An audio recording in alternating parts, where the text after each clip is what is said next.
Keterlibatan Presiden Jokowi terlalu jauh dalam otak-atik konstelasi politik 2024 yang diduga dapat mempengaruhi jalannya pemilu tidak sah.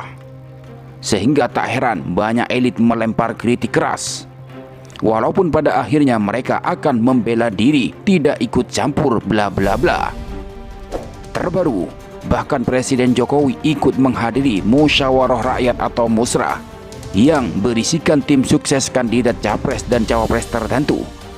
Padahal Jokowi adalah seorang presiden atau pejabat negara yang harusnya menjaga etika sehingga tidak menyakiti perasaan rakyat. Oleh sebab itu, Jokowi didesak untuk mundur dari kursi presiden karena mengabaikan aturan main demokrasi, hadir di musrah dan mendukung calon tertentu.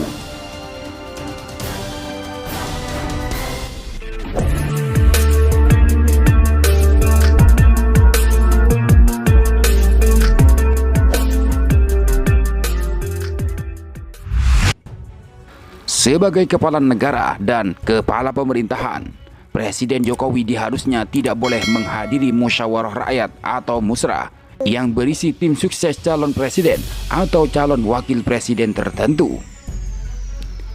Demikian ditegaskan oleh Direktur Pusat Studi Media dan Demokrasi LP3ES Wijayanto saat menjadi pembicara pada diskusi berjudul Netralitas Presiden, Abuse of Power, dan Penodaan Demokrasi yang diselenggarakan Indef secara virtual pada Minggu 14 Mei 2023. Sambil kita diskusi, Presiden menghadiri salah satu rapat yang kayaknya satu pertemuan, namanya musrah, musyawarah rakyat. Nah, Presiden ini hari Minggu datang di musrah yang juga tidak tahu di konstitusi itu gak ada yang namanya lembaga musyawarah rakyat, ujar Wijayanto. Dia juga mengatakan pada musrah yang hari itu digelar di Istana Senayan, Jakarta, ada nama-nama capres atau cawapres tertentu yang direkomendasikan. Jadi ini acara apa? Jika ini tim sukses, maka Presiden sebagai kepala negara tidak boleh menghadirinya, tegas Wijayanto. Akan tetapi, sambung dia, jika Presiden Jokowi sangat ingin mendukung salah seorang calon dan mengkampanyekan calon tertentu, maka Jokowi harus mengikuti syarat seperti yang berlaku untuk kepala daerah atau pejabat lainnya.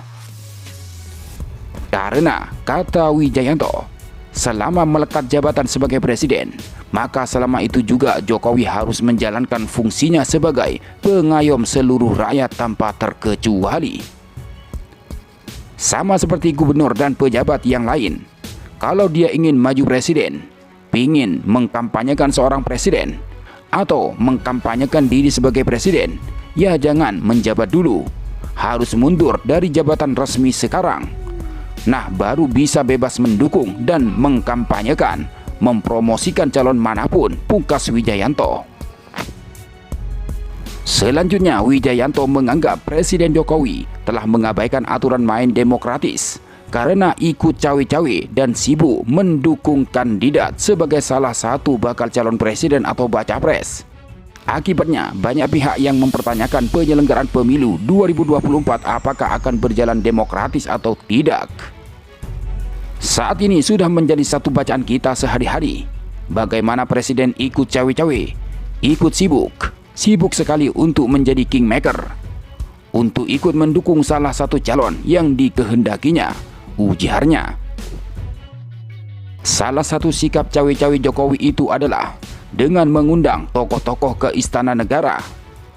Wijayanto menilai dengan tidak diundangnya Partai Nasdem dalam pertemuan beberapa waktu lalu di Istana Negara menunjukkan bahwa koalisi tersebut merupakan koalisi untuk pemilu 2024. Kalau ini koalisi untuk 2024, pertanyaannya adalah apakah sah seorang presiden yang masih menjabat itu kemudian pekerjaannya justru bukan pekerjaan yang diamanatkan konstitusi, tanya Wijayanto. Karena menurutnya Presiden Jokowi seharusnya bekerja untuk mengawal berjalannya demokrasi dengan baik, termasuk pemilu harus berjalan jujur dan adil. Wijayanto pun mengutip berbagai studi bahwa demokrasi di Amerika Serikat mati karena salah satunya adalah diabaikannya aturan main demokratis. Ia melihat akhir-akhir ini presiden mengabaikan aturan main demokratis, yaitu bahwa presiden seharusnya netral dalam pemilu. Mengapa demikian? Karena presiden sebagai seorang masih menjabat mendapatkan mandatnya dari publik yang sah oleh konstitusi. Dia diminta menggunakan pengaruhnya, kekuasaannya untuk seluruh rakyat tanpa terkecuali, untuk publik secara luas tanpa terkecuali, bukan salah satu saja, jelas Wijayanto. Wijayanto pun menerangkan bahwa ketika presiden aktif dengan semua kekuatan yang dimilikinya dapat mempengaruhi pilihan para pengikutnya. Muncul pertanyaan, apakah pola pemilu yang diwarnai dengan keaktifan presiden mempengaruhi pengikutnya itu bisa disebut demokratis? Lalu kemudian ketika presiden mendukung salah satu calon atau tokoh-tokoh yang diinginkannya, apakah presiden menggunakan aset publik? Apa tidak? Istana itu apakah digunakan untuk mendukung calon tertentu? Jadi rapat tim sukses? Kan seharusnya tidak, pungkas Wijayanto. Saat acara puncak Musyawarah Rakyat atau Musra 2023 di Istora Senayan, Presiden mengaku telah menerima 3 nama usulan bakal calon presiden atau capres dari hasil musyawarah masyarakat atau musra relawan. Adapun ketiga nama bakal capres usulan musra tersebut adalah Gubernur Jawa Tengah Ganjar Pranowo, Ketua Umum Gerindra Prabowo Subianto, dan Ketua Umum Partai Golkar Airlangga Hartarto. Tadi di ruang tunggu, para ketua menyampaikan pada saya beberapa nama yang terekam kuat. Tapi saya ingin resmi. Itu resmi, belum saya buka, kata Jokowi. Jadi saya terus terang, ini harus kita berikan waktu kepada partai atau gabungan partai untuk menyelesaikan urusan capres dan cawapres seperti apa. Pasalnya, kata kepala negara, pengusungan capres cawapres sepenuhnya merupakan kewenangan partai politik atau parpol. Karena menurut konstitusi itu yang bisa mencalonkan itu adalah partai atau gabungan partai. Betul, ujarnya. Kendati demikian, Jokowi menyebut akan memberikan bisikan kepada partai-partai terkait nama-nama capres dan cawapres. Itu bagian saya untuk memberikan bisikan kuat kepada partai-partai yang sekarang ini juga koalisinya belum selesai, tegasnya. Jadi kalau saya ngomong sekarang untuk apa?